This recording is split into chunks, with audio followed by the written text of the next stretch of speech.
All right, let's go to chapter 20, the last chapter in this particular unit.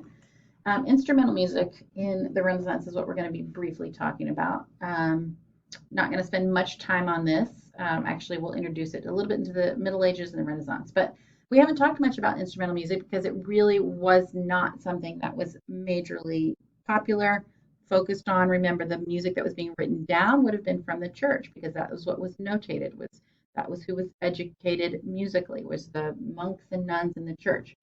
And so instrumental music back then was very improvisational in style. Some interesting things to point out about the instruments.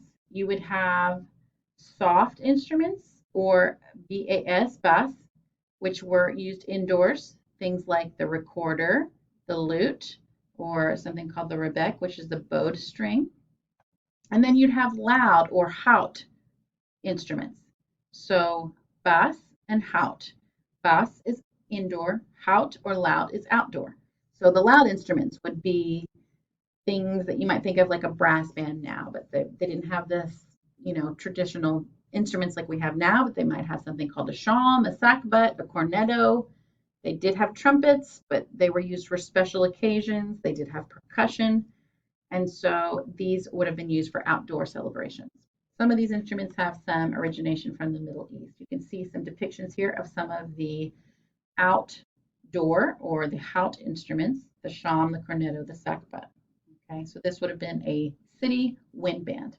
All right, similar, very much in style to some of the contemporary instruments that you know of today. You can see some similarities to the trombone. You can see some similarities to the bassoon, to the oboe, etc. All right, so 16th century was the first time we had instrumental music that was just for instruments, not with voices, but just for instruments. And its purpose, dance music. All right, not that's my great version of dance music. Not that kind of dance music, but a different kind of dance music.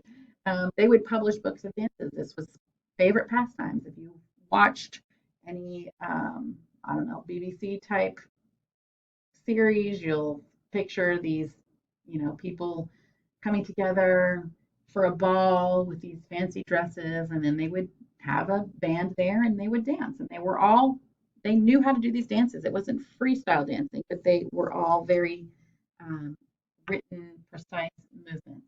Okay. Um, the instrumentation for these dances wasn't specified, so depending on who you had to play for you and what the occasion was would determine what type of instruments you might use. Different variety of dances might be called the pavan, the saltarello, the ronde. I want you to just quickly listen to one from Susato, which was a Flemish composer, and he wrote a lot of brass and woodwind music. Um, but I want you to take a listen to this three dances from Danzieri.